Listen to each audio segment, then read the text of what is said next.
रक्सौल के फेमस मूछ वाले बाबा से आज बात करेंगे। भीमराव अंबेडकर जयंती 135वीं है, लेकिन लोगों का मानना है और मांग भी है कि यह कुरिया टोला नहर का भीमराव अंबेडकर नामकरण से चौक होना चाहिए। चलिए मूछ वाला बाबा, क्या इस विषय पर कहिएगा? बहुत बहुत धन्यवाद है सभी मीडिया के साथियों का।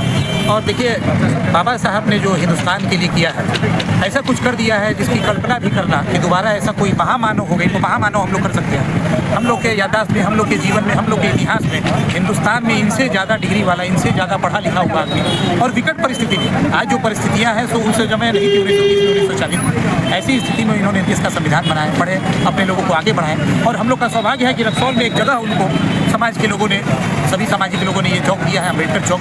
लेकिन मेरा मानना है यहाँ के स्थानीय जनप्रतिनिधि से, अधिकारियों से, लंबे समय तक उनके नाम पर राजनीति करने वाले नेताओं से कि इस चौक का नाम विधिवत रूप से अम्बेडकर चौक करके बाबा साहब की जो आदमकद प्रतिमा नीचे पुराने हिसाब से है, जमीन ऊंचा बढ़ने से वो नीचे धस गई है, उसको विधिवत रूप से ऊंचा करके और सम्मानित तरीके से इसकी पहचान दिलाई जाए, जिससे रक्सौल की पहचान अम्बेडकर चौक से हो पाए। बहुत बहुत शुक्रिया। बाबा साहब अमर रहे, बाबा साहब अमर रहे।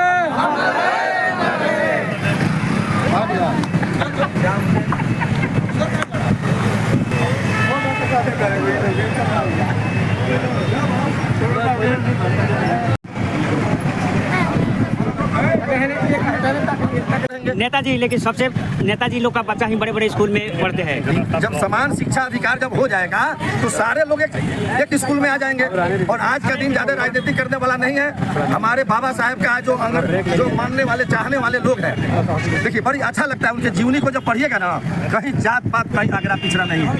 वो आपने जो लिखित जो किए हैं, लोग बना दिया है, लोग इसको बना दिया है। अगर आप पिछड़ा जात पात नहीं, सारे समुदाय के लोगों का अधिकार है उसका। प्रोफेसर रह चुके हैं, लेकिन अब क्या कहना चाहेंगे बाबा साहब के बारे में? कुछ बोलिए। बाबा साहब के बारे में मैं क्या कहूँगा, दुनिया, देश विदेश, धरती, चाँद और सितारे सब के सब बाबा साहब को जानते हैं और पहचानते हैं। इसमें मुझे कहने की क्या बात है। रही बात, बाबा साहब ने भारत के संविधान में directive principle of state policy के अनुच्छेद 24 क और ब और च तीनों का निर्माण कर दिया है। आज देखा है आपने हाल ही में जो लोग बाबा साहब के नाम पर जिंदा है और बाबा साहब के द्वारा दिए गए अधिकार यूजीसी जब देश में लागू होने की बात आई तो दूध का दूध और पानी का पानी हो गया।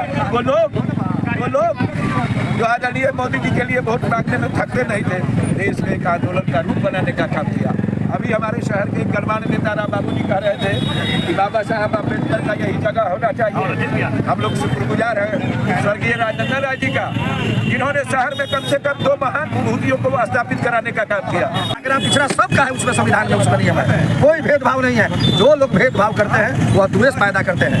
बाबा साहब कभी भी द्वेष की भावना उनके वाणी में, उनके बातों में, उनके लिखी हुई किताबों में कहीं नहीं है। वह अपने दुख सहे, अपने तकलीफ सहे, लेकिन लोगों को मार्गदर्शन दिए, लोगों को रास्ता दिखाए। बाबा साहब देखिए, शिक्षा एक ऐसा शेरनी का दूध है कि जो लोग पी लिया है वह समझ गया, जो नहीं पिया है। बाबा साहब क्या जानते थे? समान शिक्षा अधिकार। आज एक छोटा सा नेपाल देश में देख लिए कि सारे लोग सरकारी स्कूल में ही पढ़ेंगे। समान शिक्षा अधिकार का मतलब ये है कि एक साथ है, कलेक्टर का लड़का हो, कलेक्टर का बच्चा हो, या एक किसान का बच्चा हो, एक वार्ड सदस्य का बच्चा हो, या प्रधानमंत्री मुख्यमंत्री का बच्चा हो, समान शिक्षा मिलना चाहिए, समान स्कूल में होना चाहिए। चपरासी से लेकर प्रधानमंत्री के बच्चे सरकारी स्कूल में पढ़ना चाहिए। शिक्षा व्यवस्था जो और सुधरेगा, इसे सुधरेगा ही, जान लीजिए। बाबा साहब यह ना चाहते थे कि जो, लेकिन हमारे देश का जो प्रधानमंत्री बने हैं वो बताते हैं बाबा साहब के अनुयायी हैं, फिर भी बाबा साहब के विचारधारा पर नहीं चलते हैं। यही बगल का हमारा देश का नेपाल है, नेपाल में जो है नए प्रधानमंत्री बालेन साहब बने और पूरा शिक्षा व्यवस्था को सुधार दिए। इस पर आप क्या कहना चाहेंगे? ये चाहेंगे कि देखिए, आज सबसे छोटा मुल्क जो नेपाल है, समान शिक्षा अधिकार लागू कर दिया। सबसे बड़ा जनसंख्या वाला मुल्क है चाइना, वो लागू कर दिया। जापान लागू कर दिया, अमेरिका लागू कर दिया। तो फिर हमारे भारत हिंदुस्तान में लागू होना चाहिए। आज देख रहे हैं प्राइवेट स्कूल वाले लोग जो है किस तरह शोषण करते हैं। 1,50,000 एडमिशन